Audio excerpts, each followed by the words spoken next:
पाकिस्तान के मारूफ अदाकार तलत हुसैन इंतकाल कर गए। तलत हुसैन अलालत के बायस तवील अरसा से निजी अस्पताल में जेरे इलाज थे। तफसीलात जानिए इस वीडियो में। नाजरीन, पाकिस्तान के मारूफ सीनियर अदाकार और हदायतकार तलत हुसैन कराची में इंतकाल कर गए। तफसीलात के मुताबिक तलत हुसैन की साहबजादी की जानिब से वालिद के इंतकाल की तस्दीक की गई। कराची आर्ट्स काउंसिल के सदर अहमद शाह ने बताया है कि तलत हुसैन अलालत के बहस तवील अरसा से निजी अस्पताल में जेर इलाज थे, जहां तबीयत ज्यादा खराब होने की वजह से तलत हुसैन को पिछले काफी दिनों से निजी अस्पताल के ICU में रखा गया था।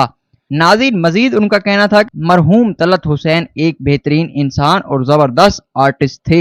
उन्होंने मुतअद्दिद मुल्की और गैर मुल्की फिल्मों और ड्रामों में अदाकारी के जोहर दिखाए। वो शुरू से ही आर्ट काउंसिल कराची के रुकन हैं। नाज़रीन, पाकिस्तान के शोबिस इंडस्ट्री से वाबस्ता अफराद ने सीनियर अदाकार की वफात पर दुख और अफसोस का इजहार किया।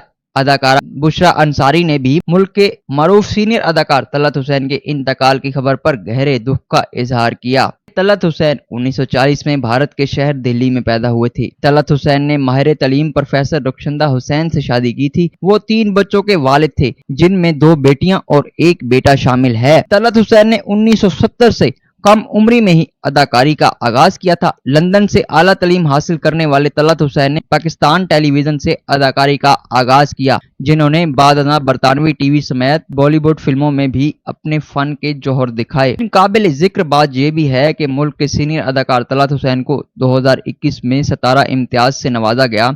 उससे पहले हुकूमत पाकिस्तान की जानिब से प्राइड ऑफ परफॉर्मेंस अवार्ड से भी नवाजा गया था। अल्लाह ताला तलत हुसैन साहब की मग़फ़िरत फरमाए और लवाहिकीन को सब्र जमील अता फरमाए। नाज़रीन, आपसे गुजारिश है हमारे फेसबुक पेज को लाइक करिए, शेयर करिए और अपनी कीमती राय कमेंट्स बॉक्स में जरूर दीजिए। शुक्रिया।